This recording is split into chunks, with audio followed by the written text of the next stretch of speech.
So apocalypses and apocalypticism. So on the one hand, it's a very dark topic, but on the other hand, I've taken it in a little lighthearted way, so hopefully it'll be a combination. And see if the clicker works. Here. Okay, so apocalypticism, which is to say obsession with the world's end / destruction, and I'm just always struck with this famous image from the end of Planet of the Apes, and also The Simpsons' Planet of the Apes, the musical. You know, damn dirty apes. All right, and then of course, though, nowadays I think there's more ways than ever to imagine the end. So obviously, we've always had divine apocalypse, that God is going to destroy the world as an idea that people have been thinking of for thousands of years. But more recently, obviously, we have lived under the shadow of nuclear apocalypse. Certainly, this was what we were thinking about a lot when I was a kid and growing up, and I think in some sense we still have reason to think about it. Yeah. It's just sort of like side related, but I wonder if, you know, all the baby boomers that grew up under the threat of nuclear apocalypse, if their response to climate change is because they grew up with the threat of the Cold War and nuclear apocalypse hanging over their heads, and their best response to it was to ignore it. Mm. And so they're using... It could be, yeah. So another kind of apocalypse that we have right now is climate change, right? And so other kinds of... So instead of a one split-second aggressive error in nuclear brinksmanship between the two nuclear superpowers, which might have just totally made the world unlivable in hours, instead now we're looking at human-caused climate change that has the potential to make the Earth very less inhabitable, or maybe totally uninhabitable, for vast numbers anyway of people, to the point where we cause ourselves economic ruin and all kinds of chaos and things like that. But in a sense that it is happening in such a slow-moving way that we are been able as a species to either largely ignore it or do this ostrich thing of burying our heads in sand and hoping it's going to go away, and nothing is still happening. So both kinds of human-made apocalypses. One of the ones that we think about a lot nowadays is plagues or superviruses. There's certainly lots of fiction that where something like this happens, like the Andromeda strain too. Anyway, there's all kinds of different storylines. There's so many of these. You're going to get them ahead of time here. This is really fun. I can do this. Okay, advance. So, Asteroid Apocalypse, that's something that we definitely, I think, have been thinking about a lot more. Although, in a sense, it would be, although it's completely possible. It's actually very, very likely. Yeah, okay, so Shaheen wants to point out that it's very likely, but I want to point out that it's unlikely in the very quick time frame of when we've been aware of it as possibly happening. So in other words, because it only happens, let's say, every so many hundreds of millions of years, and the idea that you would, in our very brief window of being aware of asteroids, if it were to suddenly, and actually having spaceships, if in that kind of a almost, let's say, geologic time, if that were to happen at that particular moment, it's quite an unfair coincidence. But in any event, it's asteroid apocalypse, robot, artificial intelligent apocalypse. Sheen also thinks that's very likely. You're very pessimistic today, Sheen. Okay. Alien apocalypse. I'm going to say this one's unlikely, but we think a lot about it. So, superhero, supervillain apocalypse. This certainly makes money for Marvel and Disney. Zombie apocalypse, which I think the Lego zombies are funner than the other zombies. I find zombie movies to be unsettlingly gross. But anyway, they obviously are very, very popular, some of the big television shows and also, well, anyway, movies. Okay.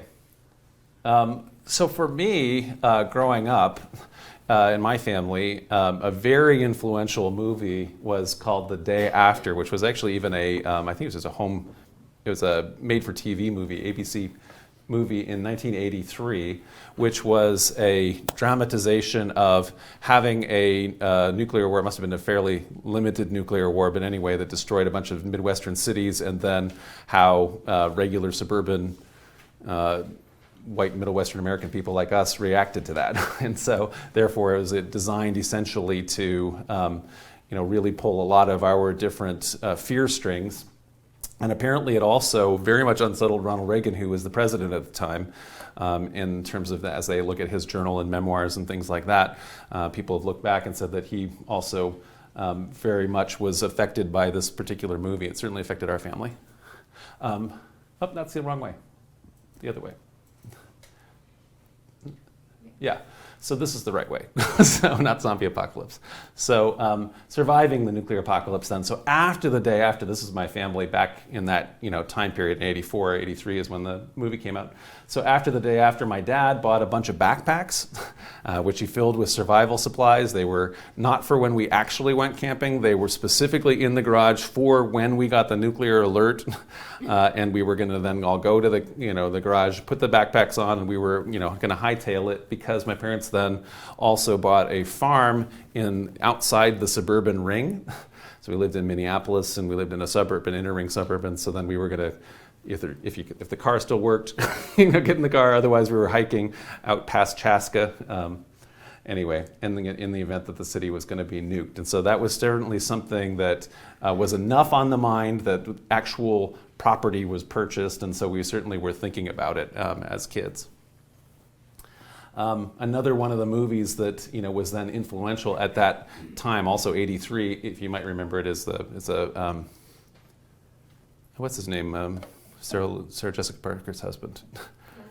Matthew Broderick. This Matthew Broderick movie, War Games, which where NORAD has an AI that accidentally or deliberately, is going to start a war, or nearly starts a nuclear war with the Soviet Union, and almost destroys everything in that movie. Also a scary movie for the time. So nuclear brinksmanship. So as a combo then, so that was certainly the kind of secular apocalypse that was hanging over our family. But my family also in that time was religious, and we were Mormons.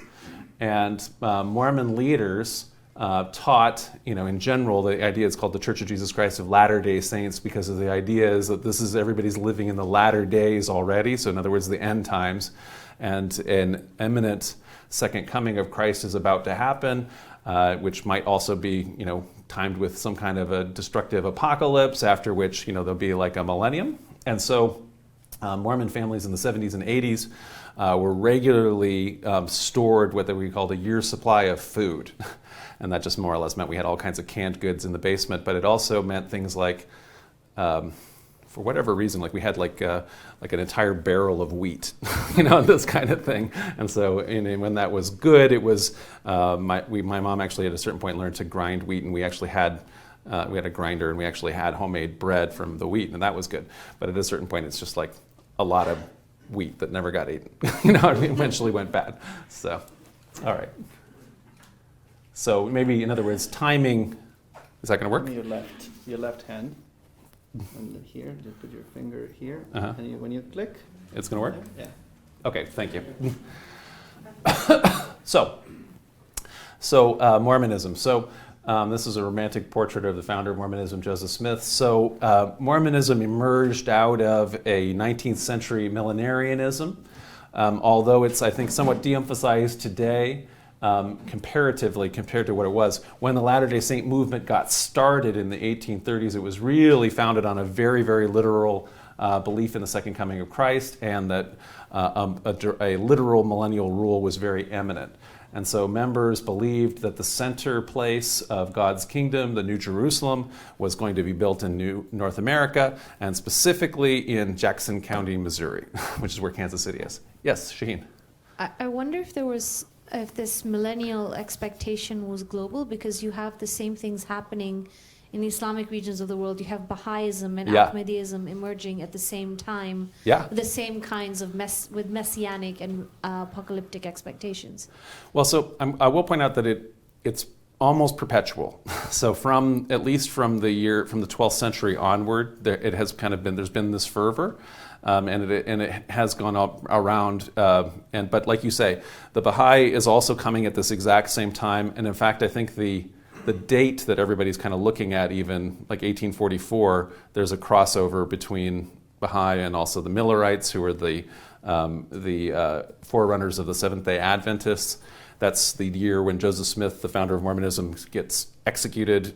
There's all kinds of signs of the second coming, and a lot of people are excited about it. And it's not just a couple fringe groups, like you say. It's a lot of different Christians are millenarian, especially at that time, but also Muslims. Okay, so at that time then, in the Latter-day Saint movement, so there's early members. There's a guy, Martin Harris, who was the guy who was the financier who paid to have the Book of Mormon printed when it was first printed. He was so confident that the world was going to end in 2 or 3 years, as he wagered in a tavern that he went to in Kirtland, Ohio, that he'd agree to have his hand cut off, if the whole thing, as he said, wasn't wrapped up, by I think it's like 1835 or something like that. So he really, was quite confident. He later reneges on the wager, so as people tend to, So anyway, but they were very, very confident, and so the members then were very keen on going to Jackson County, Missouri. It's actually the town of Independence. It's right next to. It's now kind of quite an unfashionable industrial suburb of Kansas City, Kansas. And so they went there and attempted to build the New Jerusalem.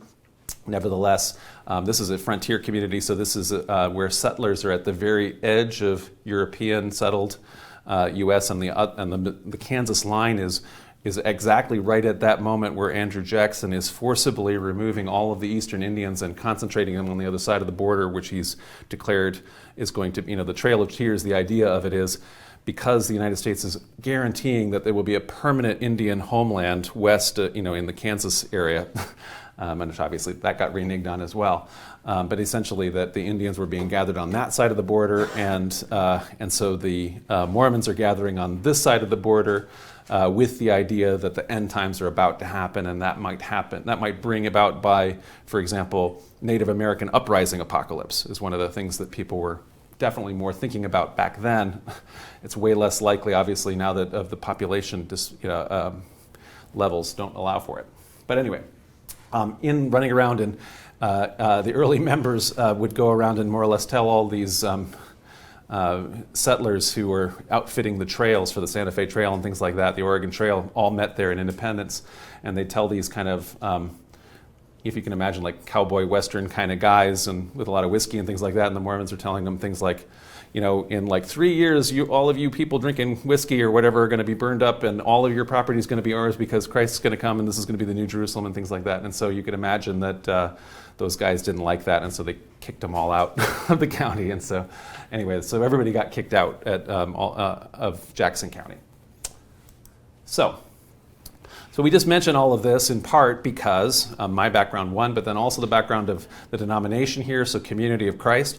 We also we have that same history that's shared with all the other Mormon denominations, including the Mormon Church, although we have gone in a completely different direction where we've become a very inclusive, progressive church.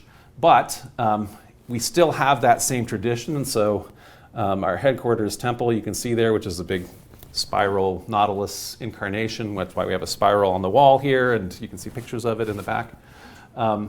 It's built then on that temple lot in Jackson County because essentially that's where the center place of the New Jerusalem is supposed to be. And of course, this place is called Center Place in homage to that same idea, right? So anyway, we no longer envision a literal apocalypse, but we do have that background in terms of our tradition. And, by the way, as we have kind of engaged in, let's say, a more futuristic, modern, progressive ideas of trying to build that kind of utopia, this is a kind of an interesting 1970s planned community that members of our church moved to Jackson County to gather to build a utopia. And you could imagine it's kind of like all these domed houses and things like that, because that was what people in the 70s thought kind of utopia was going to be. What? yeah, there's going to be, everybody's going to live in a hobbit hole, or a spacey hobbit hole. It's all going to be like the Dharma Initiative, and it was all the insides and outsides are really like the Dharma Initiative from Lost, if you remember that. So anyway, I just mentioned this is even, no matter where you're at, progressives even, it's fairly interesting ideas that have still been alive into the modern times. On the other side, the Mormon side, the belief continues to be quite literal, that there's going to be this very literal second coming. And because of the idea that this building this temple in Jackson County, Missouri, is this sign that a literal second coming is happening in Mormonism. The Mormon leaders, actually, when they built their temple in Kansas City, they built it as far from the temple lot as possible, not in Jackson County, across the river, way up in Clay County, in order to not freak out all the Mormons and get them to all start moving to Jackson County because they think the end time is going to happen. And so their temple there is quite far away from ground zero of the apocalypse. Nevertheless, again, for Utah Mormons, preparing for end times is something that's still quite active. And so there's groups called preppers, which is to say people who are preparing for the end times. And it can get pretty overzealous. So it's like more so than even what my family kind of half-heartedly did in terms of the backpacks and the barrel of wheat. And so, in fact, actually, because it sometimes gets overwhelming, Mormon leaders have actually said, don't store too much food. That's you guys have got to, do other things too. So anyway, still, those guys are still enthusiastic about it. Anyway, so, all right. So I just want to kind of then have, in terms of that level of kind of personal background with it, to show kind of there are evolving attitudes to the end of how we're viewing the end, and those are both religious and secular in terms of the growing up period. So what do I want to cover a little bit tonight? So first I want to look just a little bit at the history of apocalypticism. I want to look at ancient literary and religious apocalypses, of which the most famous is the book of Revelation, which, from the Christian New Testament, and so I want to look a little bit in particular at that book.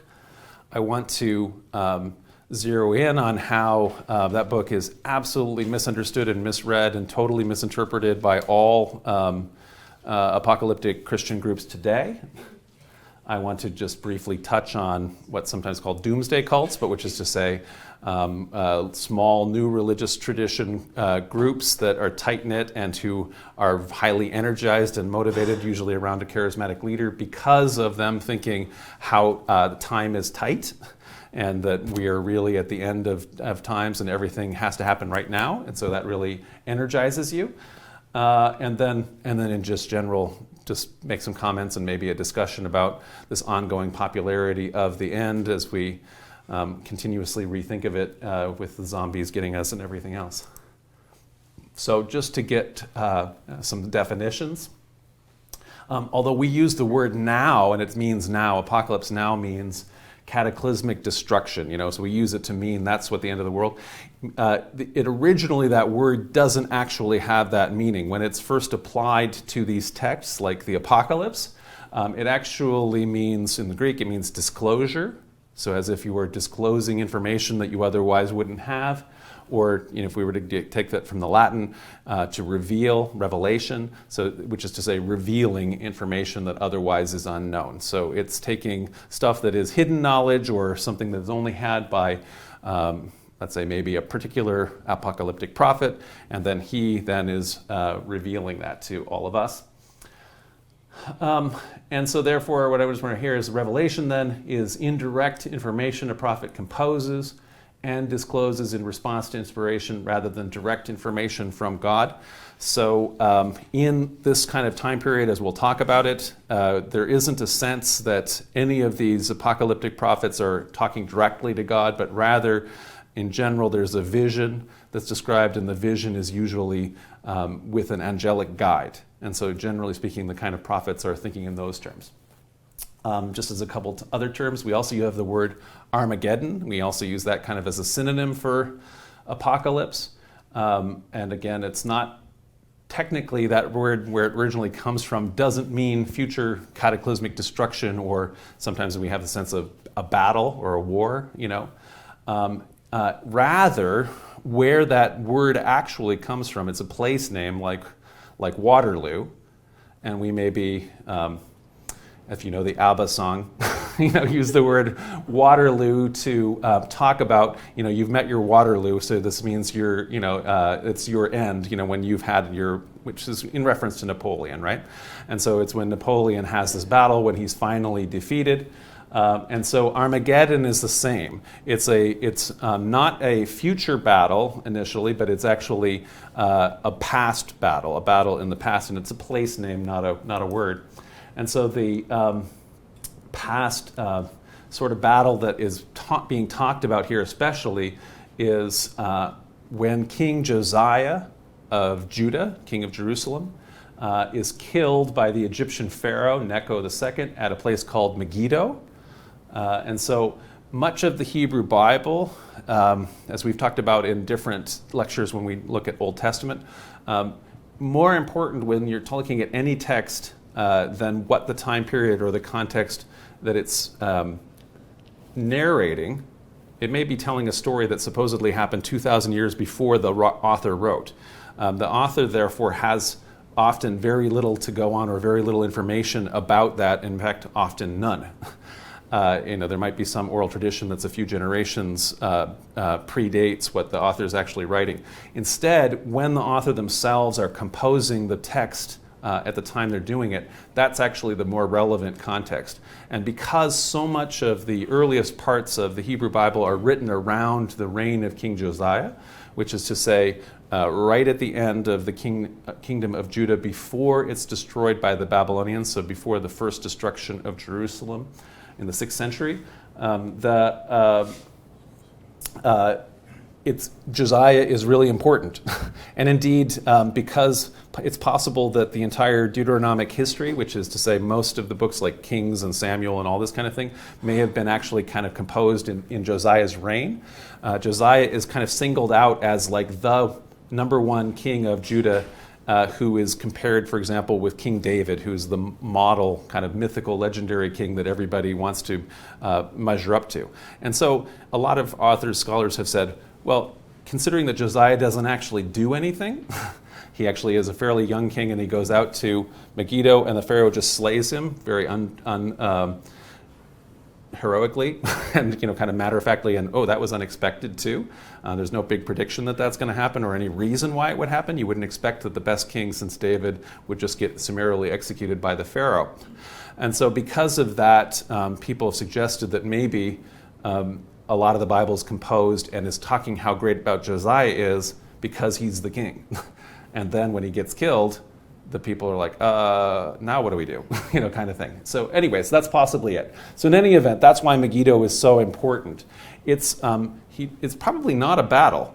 So in our earliest references to Megiddo, probably what's happened is that Josiah has presented himself possibly as an ally or potentially a vassal to the pharaoh, who's so much bigger and more powerful, and he just gets killed unexpectedly. Later, when the Bible is rewritten, that part of the Bible is rewritten in the book of Chronicles, it's upgraded to be a battle, so it's a more heroic end. And so so therefore, by the time that apocalyptic literature is being written, it's remembered as this great battle when the big king of Judah, of Jerusalem, is killed. And so that's why it has such an important mythic quality to it. It's not really an important real quality, but mythic quality, like we use, like I say, metaphorically, Waterloo. Okay, so what about the future battle of Armageddon? So I wanted to highlight that really quickly. We'll get to Revelation later. Although the book of Revelation includes this vision that John the Revelator has of the kings of the world assembling for battle at a places that he calls Har Megiddo, which is to say the plain of, or the hill of Armageddon. The author does not describe a physical battle actually happening in the vision. Instead, what he says is there's a vision of the Lamb, which is to say of Christ, conquering with a sword that comes out of his mouth. So in other words, it's not like Jon Snow with Valyrian steel, cutting, or actually I should be saying Arya. That's a spoiler. Sorry. Anyway, So anyway, it's not like that. It's rather, it's a complete metaphor, because what's issuing out of the Lamb's mouth is coming out of his mouth. It's a sword. So therefore, it's the gospel, right? And so it's the word, or the gospel, the news. The Christian gospel is what is going to win this battle. So the battle is entirely metaphorical. There's no future Armageddon where whatever the Russians and the Chinese or however everybody wants to do are all going to meet up in Israel and everybody's going to nuke each other. There's nothing like that in the book of Revelations. The book of Revelations is talking specifically about the gospel prevailing. Okay, so what are the origins of the idea? So let's go back a little bit from that and say, where do people first get this idea that history is going to end? That somewhere in the future, or actually, generally speaking, very soon, that everything's about to end. So I would suggest that if you're in let's say a pre-literate society, you may much more frequently envision yourself in an ongoing cycle of the eternal round. So we don't know because we don't have the literature, but let's say in Stonehenge you make a big circle and you're watching the calendar more or less move around you in a cycle. You're aware of the cycle of the day as you think anyway that the sun is circling you, right? So the sun is going up and coming down and you want it to come back. You hope it's coming back. But in any event, it's doing that kind of a cycle, the monthly cycle, the yearly cycle, the life cycle of the tribe. And so ultimately, though, without records, that can be kept as you tell stories. The stories are about how, quite frankly, functionally, how like heroes do this and that, acquire different powers or knowledge, how you then do those in order to do things like going hunting. So in other words, it's not something where you're necessarily envisioning a whole history before you that is a past that's about to end, but rather it's a cycle that you're participating in, and that's going to be, let's say, maybe more common. However, once things start happening, like, for example, when you actually build Stonehenge, at a certain point you maybe realize that then, let's say 20 generations later, you're not using it anymore, you come across these kind of ruins that nobody knows who they built. And so then you are starting to see, like in Egypt, there's societies where those have been built. Now you've forgotten who anybody ever making them, as hundreds of years have gone by. So now you are starting to see that there is a past that's quite obvious that's left remains. And that especially happens when you start to have literature. And then one of the things that I was going to suggest in terms of, there's also in apocalypticism, when people are making this idea that there's a certain kind of temporal narcissism. And so if you're a Time Lord and you have a TARDIS that can take you to any point in time, does it really make sense that you'd end up so often in late 20th and early 20th century Britain? Right? You might go any other place or any other time. But anyway, this one is what ends up happening, because this is when we all are, right? Obviously, and the same thing is true when people from the 20th, 3rd century, need to save their planet. They have to come back to the year 1986 when we all live, because of 1986 is the most important time there would be, in 1986, just like 2019 is the most important time right now. So we have a certain amount of temporal narcissism, the same way that we do with geographic narcissism, where we maybe, if you, like me, live in downtown Toronto, you maybe aren't really, as cognizant of Canada, let's say north of Eglinton, because I just don't go up there. And I'm aware that it exists, and it goes all the way ad mare, adque, usque mare, or whatever, But anyway, okay. So apocalyptic authors then saw themselves at the time's end. So whereas TV and movie writers, they have to, if they use settings in the here and now, that's going to be a lot cheaper in terms of the costumes, the sets, that kind of a thing. And it's going to be more relatable to their audience, right? However, for apocalyptic writers, the fact that they see themselves as living in the most important moment in all of time, I'm going to suggest ultimately betrays a lack of temporal perspective. So you aren't as aware. I kind of made this point about the asteroid hitting us. There's all of these, millions and millions of years, And it would just be quite a horrific coincidence of within just a couple decades of us being able to actually go into space that we actually get a space object hit us. It's not that it can't happen, but anyway, it's just a matter of there's a vast amount of how big and long time is. I mean, it's certainly the opposite is not. The same is not true of nuclear holocaust. Obviously, we've created weapons that could destroy the whole planet in terms of its habitability. Within hours, right? And so that's a different situation. But in terms of just imagining, because you have simply now inherited all of these texts, now that you have a literate society, and you read all the texts and you see, oh boy, all the people writing at the earliest texts here are especially alien from me. And they're really different. And as I read all of history as it's progressed to now, you kind of observe, well, I really am at the end of history. And so it's almost just in a very obvious or natural place to kind of think of yourself in the timeline, because all the time that's out in front of you is completely unwritten and unknown, and all the rest you can see. And so you can always see that we were always in the latter days. It's not just in 1980s Mormonism. It's everybody all the time has always been in the latter days compared to all of history that's been in front of us as long as we've had history. So, this is a natural observation. So we're at the end now, and there's, looking backwards, there's the whole past that's before us. And so I'm just having here, for example, I'm citing a medieval monk named Joachim of Fiore from the 12th century in the kingdom of Sicily, who ends up being actually just amazingly important in the history of apocalypticism. And so when he existed in the 12th century, he was living at the end of the timeline as it had existed throughout all of history up until when he was alive. But obviously where we are now, and I made this slide in 2016, obviously, but it's now later than that, where we are now, Joachim and Fiore is in this kind of place that we don't even think about, so a place that is, 800 years or something like that. In our past, we don't have a big thought about the medieval Norman kingdom of Sicily or something like that. He is just retreated into the timeline and obscurity, so he's not even part of where we think of. It's just in the fog of past for us, and now we're at the end of time, right? And by the way, 1,000 years from now, we'll be at no time, unless we do something really horrible, then people will remember us, But anyway, let's hopefully don't anything worse than we've already done. Okay, so envisioning then a future paradise. So from that place, from that perspective of you existing at the end time, now some people have fairly early on in history looked forward and said, well, what is the future going to hold, or what would we like it to hold?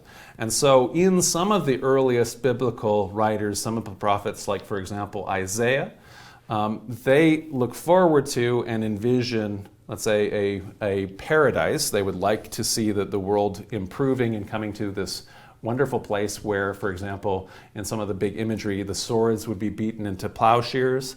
And so that's an imagery of human peace that there's a beautiful statue that the Soviets made in the front of the UN that's based on that. But anyway, that image. Or, for example, where the lion would lie down with the lamb and the child will lead. So like, for example, the seal that we have here, that image of this peaceable kingdom. The painting, too, from this 19th century primitivist. We have a copy of that there. So, however, that idea of a new, better world that would only arise after the current world was violently destroyed is a later development. So that wouldn't exist in that earliest Isaiah. It only exists in later additions to Isaiah. In other words, that in order to get to that paradise, we have to destroy everything violently here. That's what constitutes, I think, apocalypticism, and that's a later development. And so this is coming probably anyway to the Judeo-Christian tradition in the Persian period. And so it may well be from this, what was then a much more important religion. Now it's just a very tiny religion, the religion of the Persian Empire, Zoroastrianism, which is filled with, early on, with these ideas of apocalypticism. So Zoroastrianism concerns the cosmic struggle between good and evil as ultimate cosmic forces. It's sometimes called a dualist religion, but because there's going to be a triumph of the good ultimately in time. It's sometimes also a monotheist religion. So there's also the concept of saviors. So there will be multiple savior figures or Messiah-like figures who are going to help in that ultimate defeat of the cosmic force of evil. So again, prior to this, there is no cosmic devil in First Temple Judaism. It's added or becomes developed in this apocalyptic time period, the Persian period, and afterwards. But it's definitely in Zoroastrianism. And ultimately, in the course of that fight, what's going to happen is there is going to be a destruction of this physical world and the creation of a new physical world. So the dualism that is occurring in Zoroastrianism, unlike what we're familiar with in kind of Greek dualism, which is very spiritual, and it's talking about like a spirit world and spiritual forces of good, and Plato had thought of the good as being totally immaterial and the material world as being kind of therefore negative, or at least not what's ideal. The Zoroastrian dualism is definitely very physical, and so there's going to be physical resurrection. There's going to be physical renewal of a perfect world where there won't be evil in the next one of those worlds. And so as a result of that, in that battle, there has to be this cataclysm where the current world is finally destroyed and the forces of evil are destroyed. And so all of these then became prominent ideas during Second Temple period of Judaism, which is to say that during the time period when the Persian Empire is ruling over Jerusalem as a province of Persia, and then thereafter when it becomes a Hellenistic kingdoms, in other words, ruled by the successors of Alexander the Great and ultimately Roman province. So it's not saying, we can't necessarily say that that there's a direct, we can say for sure, all these ideas that existed in Zoroastrianism directly are influenced into Judaism, but there is definitely, this is the time period when these are being developed within Judaism and therefore Christianity and Islam ultimately. Okay. So the apocalyptic in the Second Temple period tradition replaces then that earlier prophetic tradition that would be people like Isaiah. So in the earliest biblical texts, God is envisioned in a much less cosmic way, and also is envisioned then as speaking, let's say, directly to prophets like Moses. And so God wrestles directly with Joseph, who becomes Israel, the patriarch. Moses experiences God with the burning bush. This isn't true for all of the prophets of the Second Temple period. So because the idea of God has become more developed and more cosmic in scope, God is also more remote. God is not just walking around wrestling with people in the Second Temple period. And so therefore the writers who are writing the prophetic or apocalyptic literature of the Second Temple period, they talk about visions that they have with angelic intermediaries. So I talked about this for the book of Revelations, how essentially the angel comes and shows, leads John the Revelator and shows a kind of a tour of the heavenly spheres. And so you see all the thrones and all of the cosmic angels that are singing holy, holy, holy around the thrones and that kind of thing. This is really characteristic of the whole of apocalyptic literature. So there are angelic intermediaries that are between God and the prophet, and moreover, the prophet themselves, unlike John the Revelator, who actually is just this guy saying his own name, it's just some guy named John, John of Patmos or John the Revelator. In other words, a guy named John who wrote the book of Revelations. He's sometimes equated or traditionally equated in Christianity with John the Beloved, who is a disciple or an apostle, one of the 12 apostles of Jesus. That's not the case.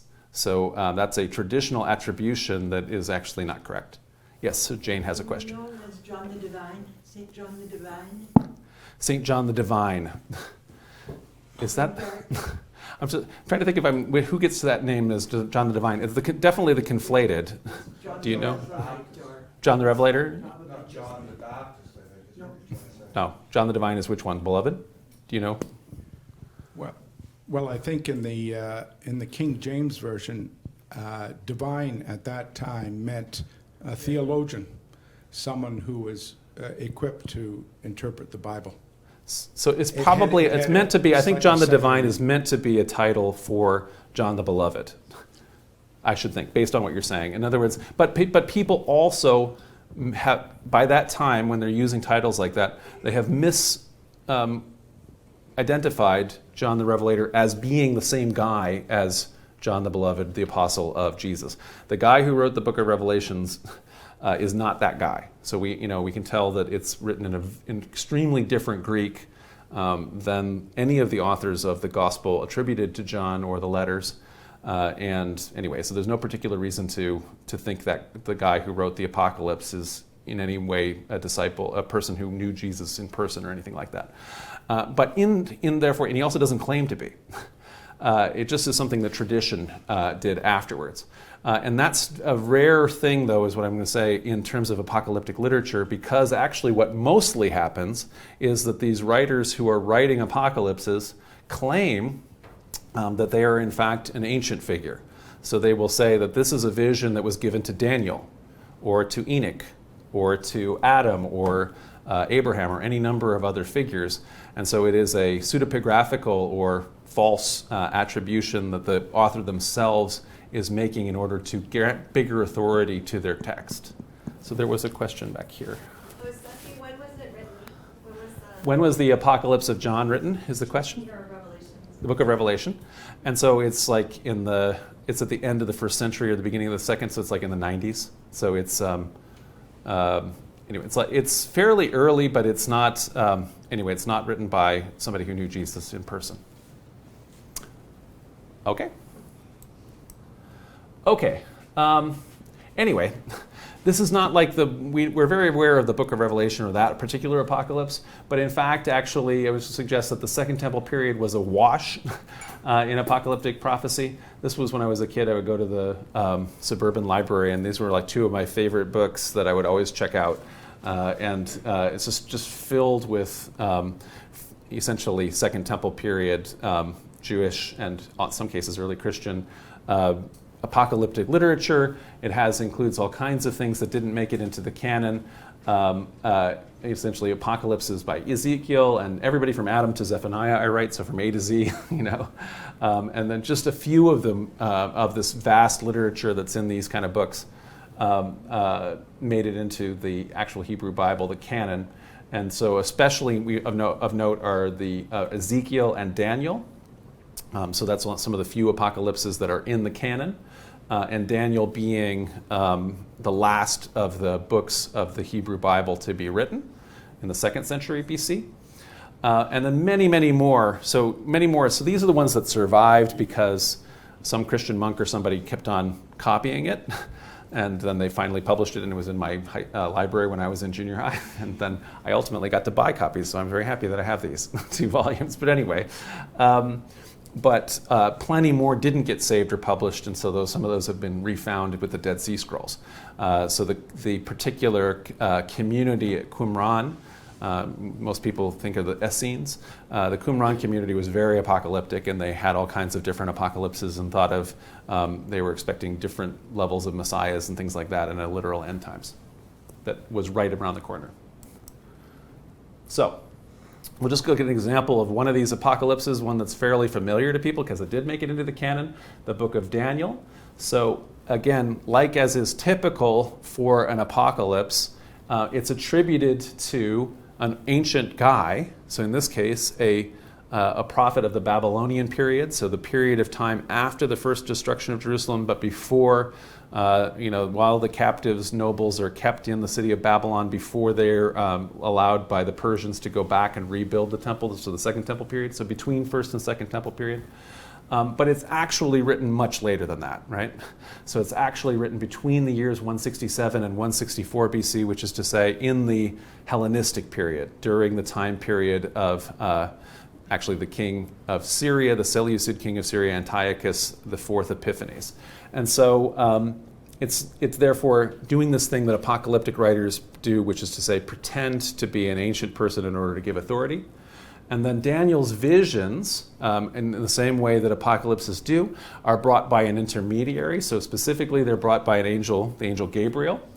And it turns out then, as the angel Gabriel is kind of telling Daniel visions of the future, or giving Daniel visions of the future and explaining them quite explicitly what they mean, those are very remarkably specific and accurate all the way up to the year 167 BC.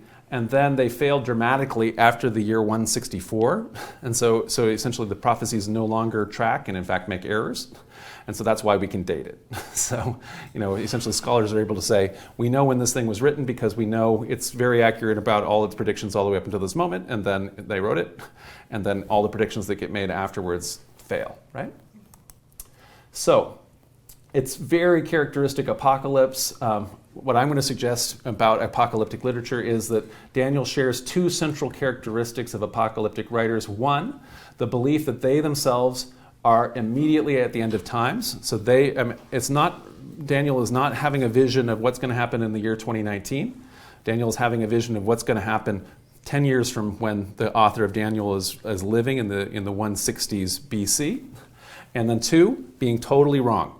So, in other words, about that. So the author was wrong that the world was going to end within 10 years of 164 BC, so it didn't end. So that's, generally speaking, true of all apocalyptic writers, that they're writing about their time, that they think that they're at the world's end, and then they were wrong. So just to kind of show how these kind of things work, they also build on each other. So Ezekiel, like the author of Daniel, predicted that the world was going to end his own time. That prediction fails. The author of Daniel then takes the kind of timeline that Ezekiel has, massages it so that you're making months into years, and so 70 months become 70 years, and so on and so forth, in order to get to a calculation that gets to his own timeline, the timeline of 160s BC. So that author reinterprets the time frame so that it adds up to his day. And then, when he writes it in his book, and then that calculation fails, what ends up happening is then plenty of other writers, like, for example, John the Revelator we wrote about, then continues to reinterpret that time frame so that the end would occur in his day. So again, it's meant to, John the Revelator is assuming the end of times is going to occur within 10, 20 years of 90 AD, and that again fails. And then that has then led to people recalculating so that every time, most recently, almost all the calculations are based around, for example, the establishment of Israel or something in 1948, or the reconquest or the conquest by the Israelis of the old city of Jerusalem in the 60s, whenever it exactly is 68. And so that starts the clock, for different people's calculations. And at a certain point now, that's been too many years. And so there has to be something new to make the calculations because we didn't do it in enough time, for the world to end. So anyway, it essentially requires ongoing recalculations. Okay, so when apocalyptic prophecies fail, what do we do, right? And so this is a spoiler, so but anyway. So for 7 seasons, obviously, the prophetic refrain, in Game of Thrones, winter is coming, has kind of foreshadowed Game of Thrones would end in a zombie apocalypse, and then obviously after 2 days ago, that's no longer the case. So now we're no longer looking forward to zombie apocalypse, we're going to have something else. So that's not what I expected would happen, so I'm still staggered, by that. Okay. Let's see if we can get this to move. There.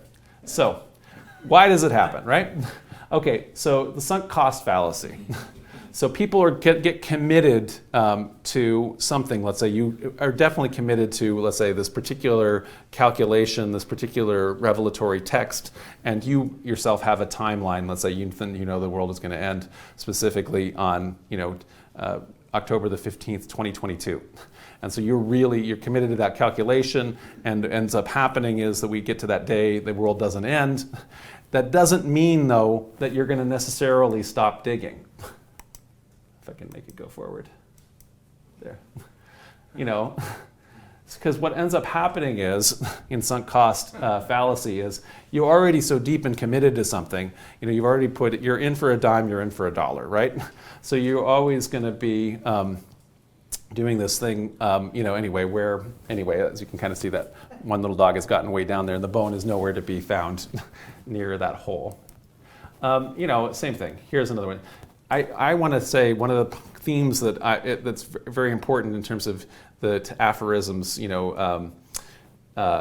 for a dime, in for a dollar is don't throw good money after bad, So again, in the sunk cost fallacy, the very wise woman here has said, let's get out of here. This is the worst movie I've ever seen. And then the guy's like, I'd rather stick it out. These tickets cost me an arm and a leg. In other words, he's going to, make them, and he's actually lost the arm and the leg.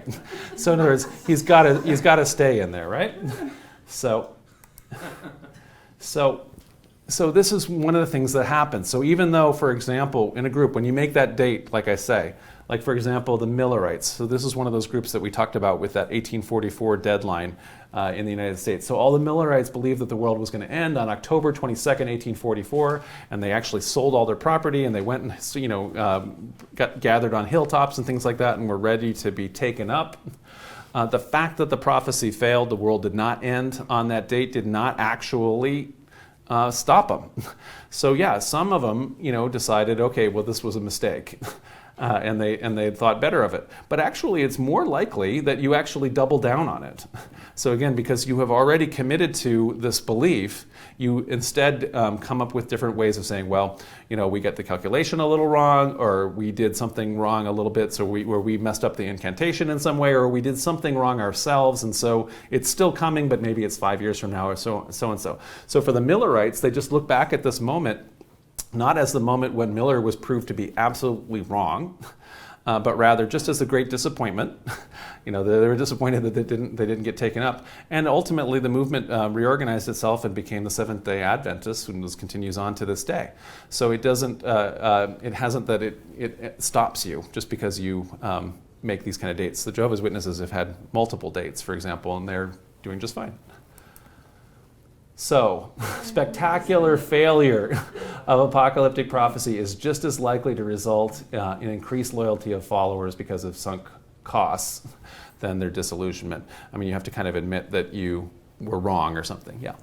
I have a friend who pointed out a website that some atheists had made saying for those who were worried that they'd be taken up in the rapture and their pets would be left behind, yes, these people would be willing to take their pets and take care of them. Yeah, it's a great business. So yeah, I know that people sell insurance for that purpose, and I mean, and all of those Christians that are going to get raptured know that atheists especially are getting left behind. So it's win-win-win, right? So the pets have caregivers when the apocalypse happens. So. That's if you truly believe that animals don't have souls. Hey, I don't know. Do the Christians believe that? I mean, you're not supposed to, because but anyway, but it's hard to know. Yeah, the comment was, depends on if animals have souls, and it is.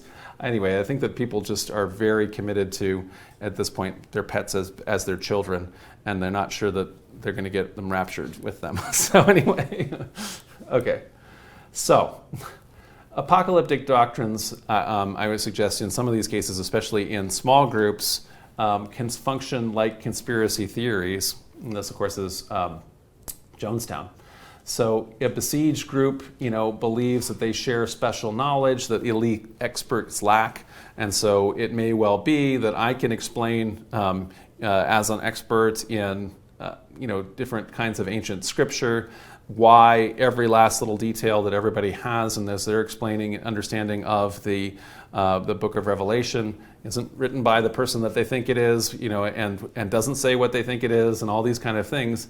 That is not going to have any effect whatsoever in the same way that if anybody's particularly subscribed to one of the many popular conspiracy theories, yelling at them online and sending them links is not getting anywhere. That just gets people more involved.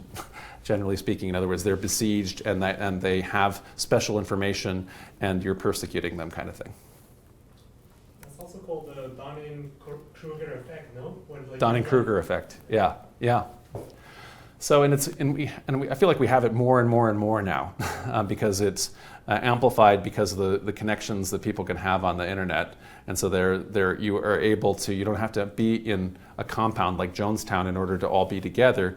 You can create that community of conspiracy theorists where you're all sharing the same besieged idea, when everybody else around you is saying experts have proven this is all wrong and everything like that. So, and there's just plenty of those. Yeah, Valerie, can we get?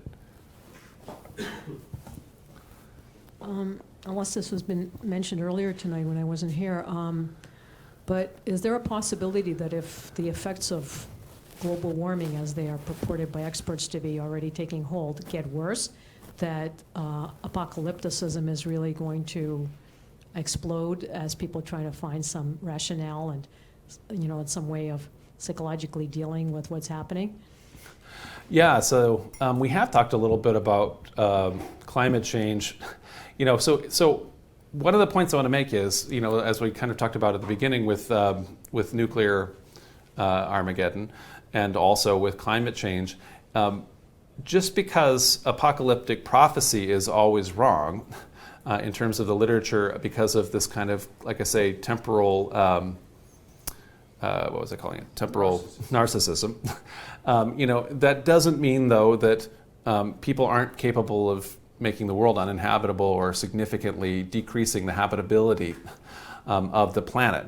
And so, as certainly when we were, like I say, when my family was planning for, quite unrealistically, for a nuclear Armageddon in Minnesota, it was nevertheless something that quite realistically could have happened in a couple of occasions. And same thing, climate change could also, really have an effect. So we don't know what will happen. So yeah, I mean, it may well be that, in fact, one of the reasons why there is so much more pop apocalypticism, as we kind of showed at the beginning with all the different slides of zombies and every other kind of thing, superhero apocalypse, it may well be that because we are in a place where we actually can have, a realistic apocalypse, is not just a conspiracy theory, that is also, affecting the id and the popularity. Yeah, there's a comment here. Could we?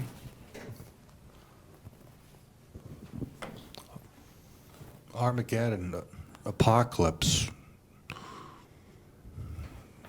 What is it? Like, it's a generalization. People maybe are making assumptions that it's everywhere. It seems like you've looked through history, something manages to live. Yes. And or adapt. Yes. So no, that's a good point. So I mean, one of the things, that's true, for example, even in asteroid apocalypses we've seen, it's not that has destroyed the habitability of the Earth or destroyed all life or any such thing. Life is amazingly adaptable. The main fragility that we have as a species right now is in terms of economic stability of the number of people that we have. So a very serious effect of the climate, let's say, could make it less capacity for us to have, let's say, 3 billion people. And so if, for example, we were to be in a situation like what happened in Europe during the Black Death, where 50% of the population or whatever, it may have only been a third, but anyway, somewhere in that range, in some places as much as 80, 90%, everybody died, it certainly survived. In fact, actually, economically, everybody was a little better off in Europe because it had been straining the capacities. But it's likely that, obviously, if we're sitting around living through 3 billion people dying, it affects you. It would affect everybody in the same way that the Black Death affected everybody. There was a comment right here. And then. Just a tangential thought. Do you think the increase in the apocalyptic occurrences around us is an indirect attempt to sensitize us to perhaps something that could be coming our way at some point in the future?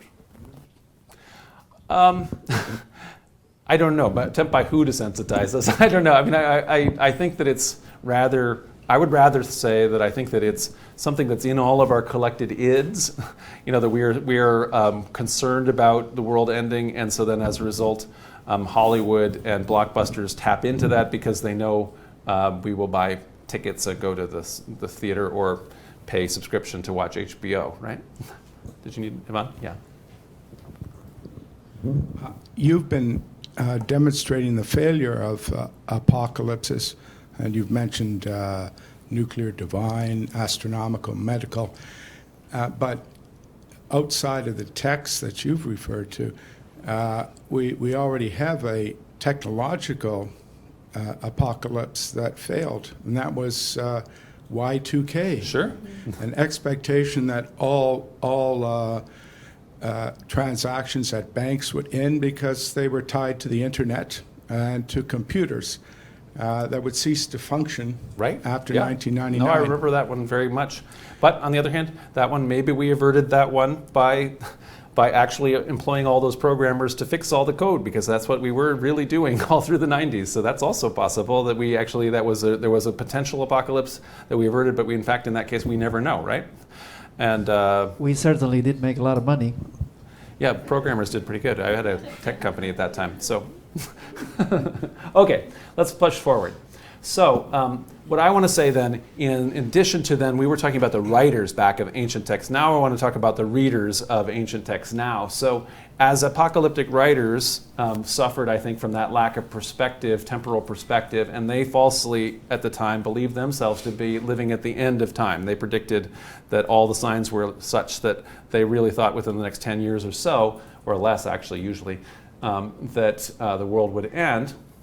As people then who are also especially apocalyptic in their sensibilities, and they like these kind of texts, they tend to share that same lack of perspective and imagine that the texts refer to their own time, the reader's time, as opposed to the author's time.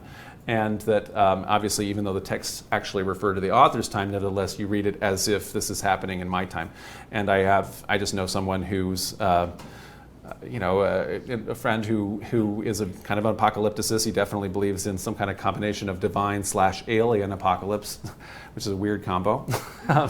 But he believes that he found it because he found the truth of this because he found a book in it's like a secondhand store that he was drawn to, a thrift shop. You have a copy because he shares now this book with everybody, and he believes that being given the book or being handed the book that occurs in the book of Revelations, that he himself was that fulfillment of that prophecy that John the Revelator wrote about in the book of Revelations, when he in that thrift store got a hold of this other book that has explained kind of the alien/divine apocalypse that's about to happen, that he's very committed to. Anyway, so I'm going to say, people, I know from firsthand experience, people read these ancient texts like the book of Revelations, imagine that the author is writing directly to them, that they are being referred to in these prophecies, and indeed all the different things that are happening in the text refer to things that are happening in the reader's own lifetime, when indeed it was all in reference to the author's lifetime, and all the things and symbols that are happening are immediately in the author's context, they're not looking forward to 2,000 years in the future. Here's the book. So this is the book we were talking about. Do you want to see the book? so here you go. I want to see if there's any blotters in it, personally. Back here. I don't think we should promote the book. So I'm not going to say what it's called. So I'm anyway. Apparently you know what blotters are. No, I'm not saying that you're promoting it. I'm saying I'm not going to put it up in front of the camera so that everybody's going to get the book. So anyway, that's all I'm saying. Hi, Mom. Okay. All right. So let's look a little bit about the book of Revelation. So reading future history into Revelation is not new. So my friend here is not the first person that has read the book of Revelation and seen his own times. So for centuries, people have been doing that. They've been reading the book of Revelation as a future history, and specifically to the reader's own immediate future. People who think this way are often convinced that the signs in the visions of the book point to their own time, and that those are then the beginnings of end times. Shaheen? I'd also like to maybe suggest the idea that some of these apocalyptic ideas do resonate with people throughout the ages, because they are part of what we call the eternal return of the same.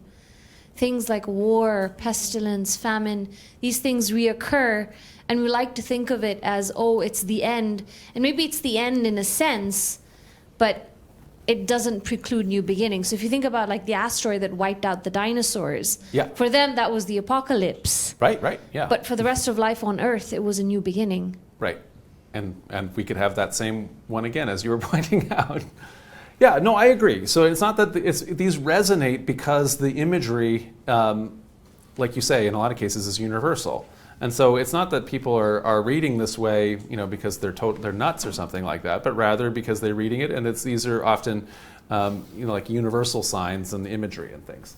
So, but I still think that when you are seeing a universal sign and think it refers to you specifically, as opposed to anybody else throughout all of history, Joachim of Fiore or anybody else, that there's a certain amount temporal narcissism or chronocentrism. In other words, we're not thinking about the whole sweep of history.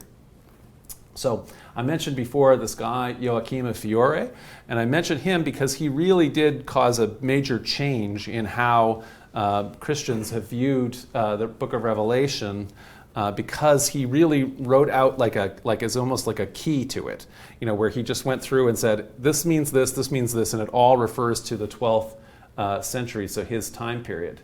So he believed then that by his calculations, his reading the Book of Revelation, the whole world would end in the year 1260. Yes. Sorry. When were isn't this around the time that the Mongol hordes swept through Asia and the Middle East, and also the Black Death made its way into Europe? Well, the Black Death is still, he's not aware of it yet, so it's still a century away. But it's still sort of like, and the it's Mongols starting are along the still Silk Road. going to come. So he is like right before a bunch of apocalyptic stuff, but he doesn't predict that, So rather, what he does is he goes through and he takes, for example, the seven-headed beast, that's an image in there, which in fact actually represents the city of Rome and the Roman Empire at the time of John the Revelator, the city with 7 hills, that's the idea. Instead, Joachim of Fiore takes those 7 heads and finds 7 antichrists, as he thinks of them throughout history, that are starting with King Herod, at the time of Jesus, and then down to his own figure of his day, Saladin, who obviously is able to, for the Muslims, to reconquer Jerusalem from the Christian Crusaders. And so he already then envisions then that there is one then last, final, the 7th one, the Antichrist, who has already been born in Joachim of Fiore's life. And so he essentially writes that code key that everybody has just been updating, just repeating his text and how he's described the Book of Revelations then for the next 1,000 years, or not quite yet, where nobody had really written it out this way before, but now that all this kind of end time stuff is kind of on a loop and just gets updated for your century. So, just as an example, after Joachim, but before now, so Protestants at the time of the Reformation used images from the Book of Revelation to label the papacy, so the Catholics, as the Antichrist. And so, again, those 7 heads really was the city of Rome, but now Rome is, instead of being the head of Christendom like it was for Joachim of Fiore, for the Protestants, it's the Catholic's head. And so therefore, we can see the Pope here is a harlot, with her crown, on the 7-headed beast. So it's, in other words, Catholics are the Antichrist, or the Pope is the Antichrist. Some Catholics, meanwhile, in return, identified Martin Luther as the Antichrist. It's more likely to be him as far as the Catholics were concerned than the Pope. So anyway. Yeah. So it doesn't stop scientists, right? So when you're in the early modern time periods, Isaac Newton spent as much time, or actually more, studying the Bible in order to create what he thought of as a science of essentially using the Bible to predict, especially the Apocalypse, the Book of Revelation, to predict future history. And so he wrote as much on that as he did on calculus. His book on the Book of Revelation, he argues that the texts, both, looking back in the past now, predicted the conversion of Constantine in 312 and the fall of Constantinople in 453. In other words, both things that occurred in Isaac Newton's own past. But then when he uses the book to predict what's going to happen in the near future, he gets it spectacularly wrong. So again, when you're making these kinds of calculations, it all works out somehow all the way up to your own lifetime, and then obviously it's now been, since Newton's death, hundreds of years, and none of the predictions as he understood them have happened, and so people have had to continue to update their calculations from Revelation. So I just want to point out then there's some modern ideas. We talked already a little bit about the rapture and stuff like that, and rapture insurance for your pets. There's modern ideas about the book of Revelation that have actually nothing to do with the actual text, and the rapture is one of the big examples. So there is no mention of the rapture in the book of Revelation. Maybe people who are not apocalyptic Christians may be surprised about that. Maybe also apocalyptic Christians might be surprised. The rapture is not mentioned in the text. Also, the word Antichrist. So we talked about Joachim of Fiore identifying Antichrists or whatever throughout the text. It's not in the text. And in fact, as opposed to how it's interpreted, the author's actual intent, John the Revelator's intent, is to convey, actually, if you can imagine, a message of hope, as opposed to just this bleak, asteroid-destroying destruction as we think about it, to his contemporaries, which is to say to his fellow Christians in what's now Turkey, was then Asia Minor, who are facing persecution by local Roman officials and other kinds of issues that they're having, and it's not in fact trying to make everybody in the present day freak out. So he's not foreseeing people in the 21st century and trying to scare us all to death. He's trying to give a message of hope to people in the 1st century, 2nd century Anatolia. So part of the issue is whereas Christians now sometimes look at the Bible as if it's all just one book. In fact, the book of Revelation is its own separate text that was never intended to be part of a compilation known as the Bible, right? And so as a result of the canon and the canon existing in its present form, people read little verses out of all of these different separate books as if they were all part of one text and one author and one meaning and things like that. So this idea of the rapture is actually drawn from other biblical texts, 2 Thessalonians especially, some of the sayings from the Q sayings gospel that are found in Matthew and then Luke that are probably not referring to anything like rapture, but in let's say Matthew and Luke, the idea of it is essentially there will be two men lying in bed and one will be taken. It probably means just die. It doesn't mean taken up or something like that. So anyway, it's a conflation of texts that are not related to the book of Revelation. The Antichrist then as a name actually comes from letters 1st and 2nd John, which I mentioned again are not written by the person who wrote the book of Revelation. And so those letters, that name is often conflated with the beast in Revelation, but it isn't, anyway, there's no direct connection in the texts. So anyway, the point of it is, although, this is the Simpsons apocalypse again. So although Revelation is generally misread as a future history, we owe that a little bit to Joachim of Fiore, when the four horsemen, for example, like Sheen was saying, so these are universals, when war, famine, pestilence, and death, those are going to be loosed, we think, on the earth. What actually is the case, if you read the actual text, those horsemen are already loosed on the earth. We are not living in a time period, and John back then is not living in a time period when there's no death.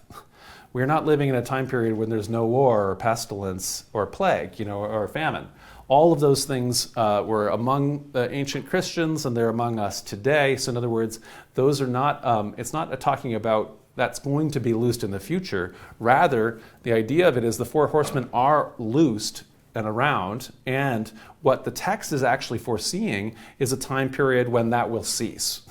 So even though it does seem like this bloody imagery and all of this kind of thing, the bloody imagery is referring to the period of time when the Revelator and all of us are already alive, and the vision again is one of hope when those are all going to be vanquished and ended. So those will be eliminated. And so although Revelations is sometimes read as God sending horrific monsters to destroy the world, the text is actually talking about God, quote, we'll say, destroying those. And now the time has come, it says, to destroy those who are destroying the world. So God is going to destroy war, famine, pestilence, and death, according to the Revelator. And so the vision, therefore, is about the ending of injustice. And it's a metaphorical vision, but anyway, as opposed to, with monsters and beasts and things like that, right? So as a result, when the text actually ends, although people tend to focus on all the bloody destruction details, when the text actually ends, It's a vision of a hopeful vision of a new Jerusalem. And the idea of it, and this is painted, is it's always a Jerusalem that has gates that are ever open. So it's not a place that where you have to be walled against war and death or anything like that, or keeping immigrants out. Rather, it's where everybody's welcome because even death has been defeated. And so ultimately then, the text and the vision, as it was originally intended, is a word picture of that just and peaceable kingdom of God that's central to the Christian gospel, Jesus' gospel, where Jesus is talking about sayings like, blessed are the poor. So in other words, this is where the poor will not experience injustice. So it's a vision of that, let's say, realized future that, again, hasn't ever happened, but in any way is essentially the goal as opposed to the goal of destroying the whole planet. So where are we going to have again? Just to summarize, because we've gone long, it's been good discussion. So to summarize apocalypticism, so the cartoon here from the New Yorker, the guy who's keeping it vague, actually, as we pointed out, stating a date doesn't actually hurt you, in the apocalyptic business. So, as we see a lot of cases, actually, it's going to it might whittle away your least zealous and most troublesome followers, but the ones that you have left are going to be doubled down, and they're really going to do everything you say. Now, when you've gotten rid of the troublemakers. So, saying the end is Thursday might not be a bad plan for the prophet. I like this picture because it's so happy as everybody's getting raptured right before the end. So, although all biblical apocalyptic prophecies refer to times that have passed, and they are therefore all failed prophecies, in the sense of if the prophets all thought, the apocalyptic prophets all thought that it would be in their times that this destruction would happen. Their ongoing miscalculation, misrepresentation, how they're being misread continues, and that's ongoing. Obviously, unfortunately, in the case of smaller, new religious communities especially, the urgency that derived from the immediate end times obviously can dangerously empower leaders, because when the group and when the community really has the sense that we're at the most urgent moment in all of human history and everything is dependent on them and all the forces are closing around them to stop them from doing whatever it is the leader wants them to do in order to make it to the good side of this, the millennium happens. Whether it's the Branch Davidians who need to sire a certain number of spiritual children, and therefore David Koresh has to be married to all the women in the compound, or whatever, or whatever is the cause of thing that you have to do. It can be still, this kind of apocalypticism can be very, very dangerously employed. Yeah, Valerie has a... And I'm thinking a close parallel example is the Nazi Hitler movement, because they use the millennial language too, like 1,000-year Reich. They were an embattled chosen people, standing against evil forces such as communists and, certain religious groups.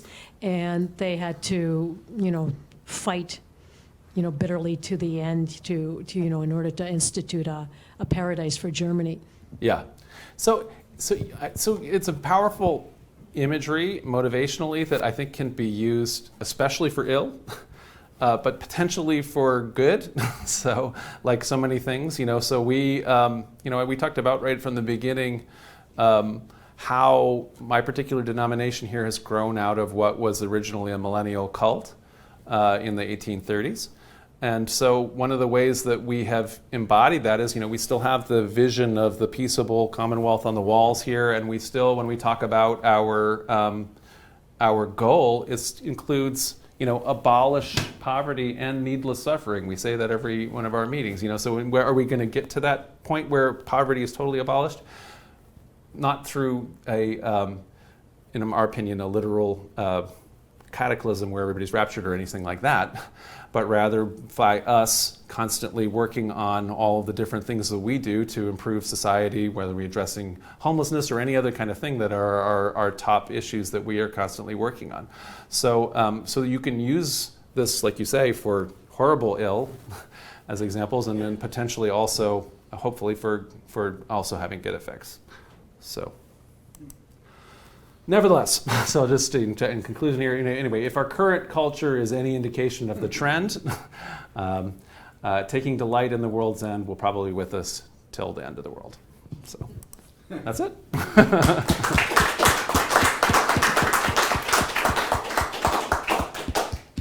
Yeah, quick.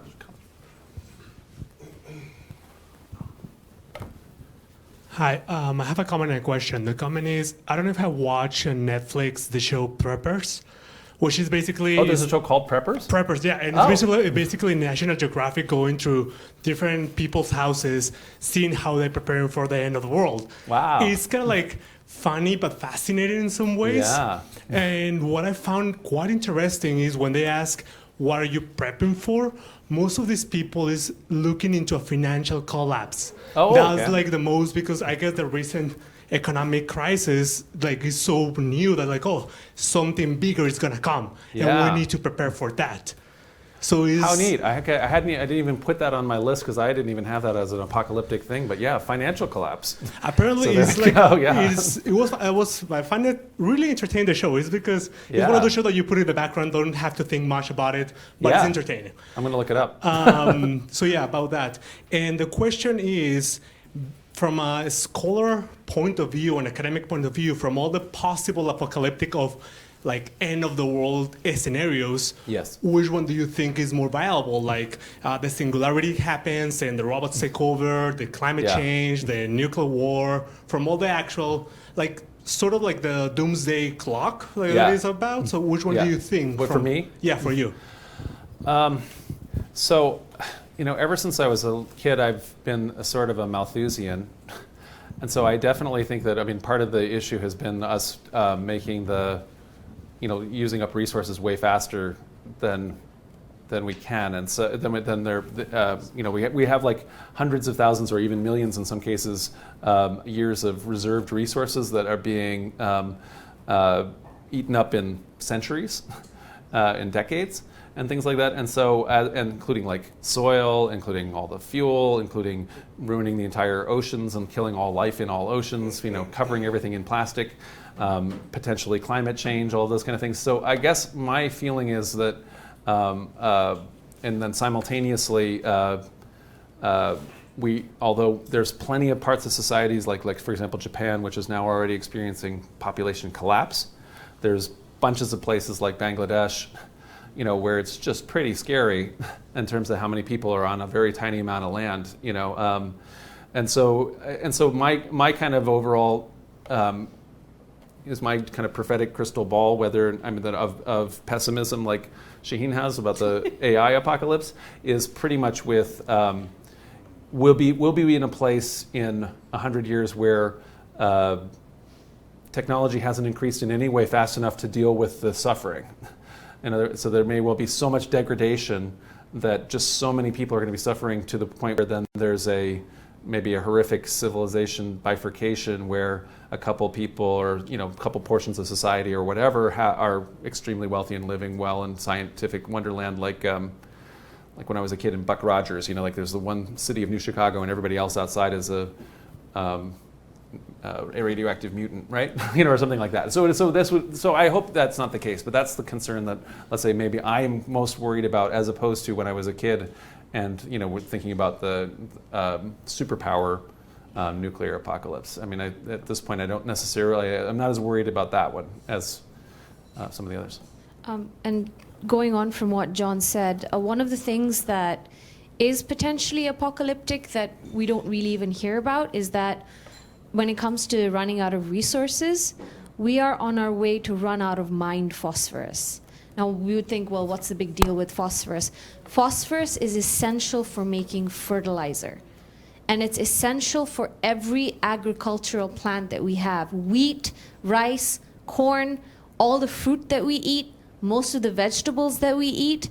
If there isn't enough phosphorus, we can't get those products. They're just not going to happen. And we are running out of mined phosphorus. We have less than 100 years left, and there's no way to replenish it. Yeah, so there's just a lot of that kind of resource depletion stuff that's, I think, very worrisome. Just briefly on the phosphorus, the reason SpaceX and Elon Musk exist is because we lack perspective when we restrict our access to resources to simply Earth. Yeah. I mean, the universe is very vast. Yeah. So there's potential, but the problem with, as SpaceX and everybody has found out, is it's getting out of our gravity well and back. So until such a time as we actually have a space elevator, which maybe we will, it's very expensive. I mean, yes, obviously they've done a wonderful thing in terms of making the rockets go up and then getting to reuse them. Bringing resources back, or going out there and getting them, it's just expensive to get up into space. And yeah, you can be maybe they go be able to asteroid mine, and we'll be able to get a big phosphorus asteroid and shoot it at the Pacific Ocean, and then we have a big asteroid of phosphorus and we solve that one.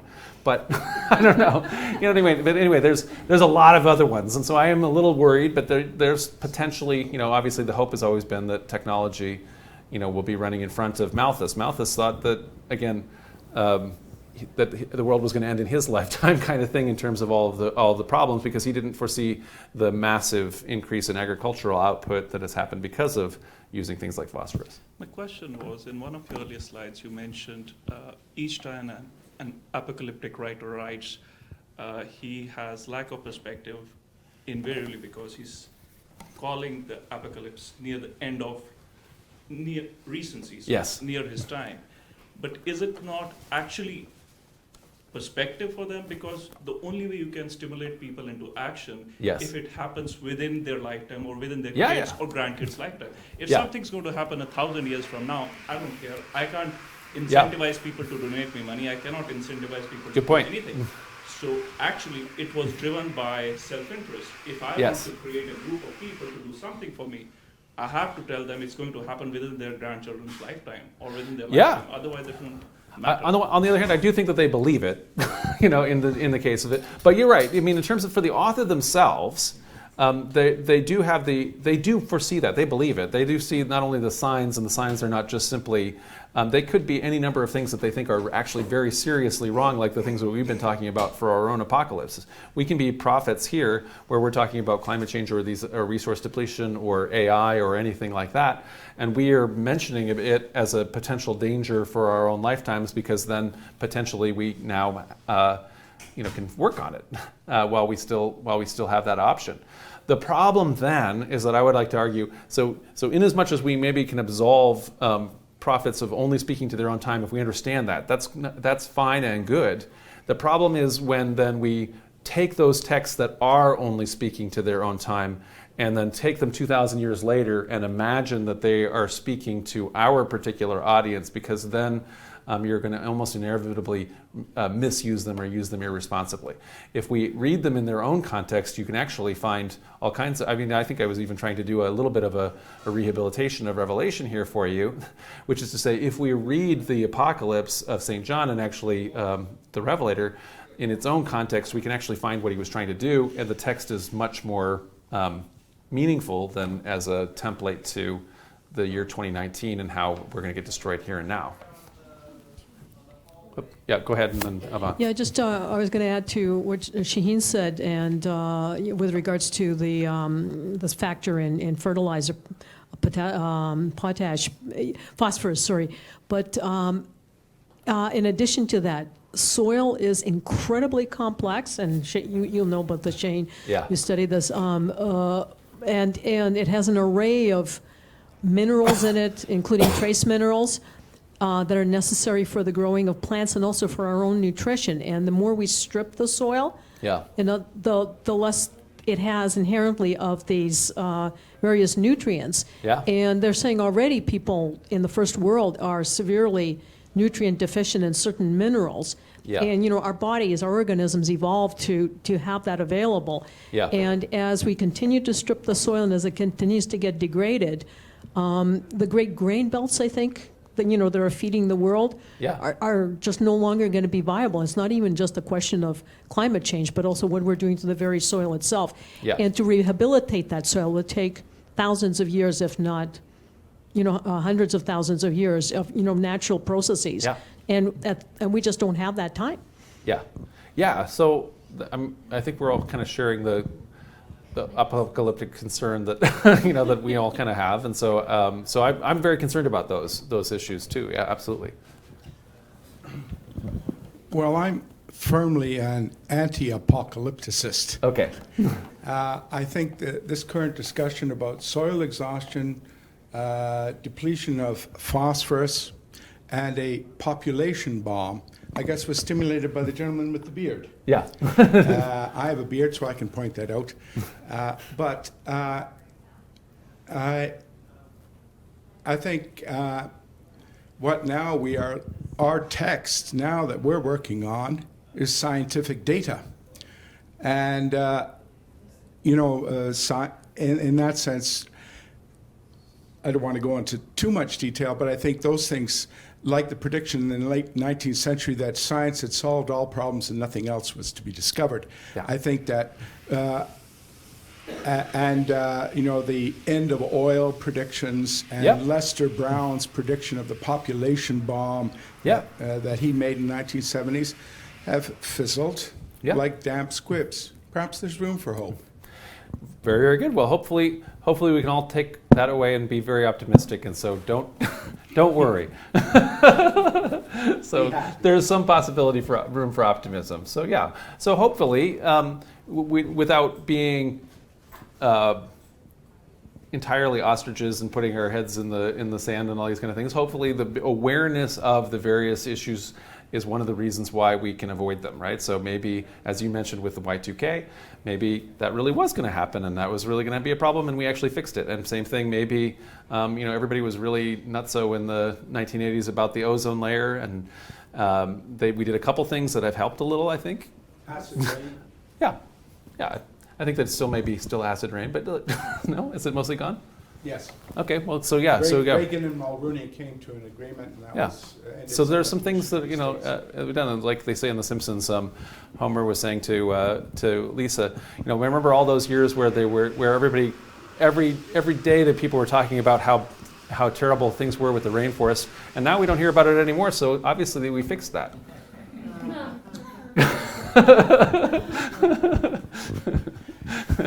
One more comment. Yeah, here, it could be... I was just wondering... Oh, no, I let her have the mic. I'm sorry. Thanks. I'm just wondering if Revelations can be read also as a personal, like as a metaphor, personally, for what happens as you go through a spiritual journey. In that, I think or even just like personal growth as you go through personal growth or psychological healing, or whenever you go through some sort of like moving up a level in your consciousness. Yeah. You often have to go through a lot of shit, and you have to leave an old world behind. Yeah. Right? Yeah. And there's often a lot of pain involved in that. Like there's often physical pain or like loss of society around you. And I'm wondering if there's like something in Revelations that can be seen as a metaphor for that, and then rising above that, and then you're in the new world. Yeah. No, I think that there's all kinds of responsible ways that Scripture can be read symbolically and like metaphors of those kind of things. In other words, spiritually, and it should be. So the problem is when we are using them very literalistically and are assigning, let's say, our own mathematics to it. But when you're reading it like you're talking about, I think that this can be a very much. There are all kinds of readings of hope that are possible with the text. I mean, one of the readings, for example. Is one of, let's say, liberation of unjust systems. And so, for example, African American slaves read Revelation as this time period when there would be liberation and freedom. So then there's for example, in Dixieland Jazz or whatever, when the saints go marching in, I want to be in that grand old number. What's the number? It's the number from Revelations of the people, the 144,000, that are going to be, when the saints go marching into that new Jerusalem that's coming down. In other words, the book of Revelation as hope for ending an unjust system. So, I mean, that in that case, or in that, so that's for systems, but it could also be, like you say, individual spiritual journey. So, absolutely.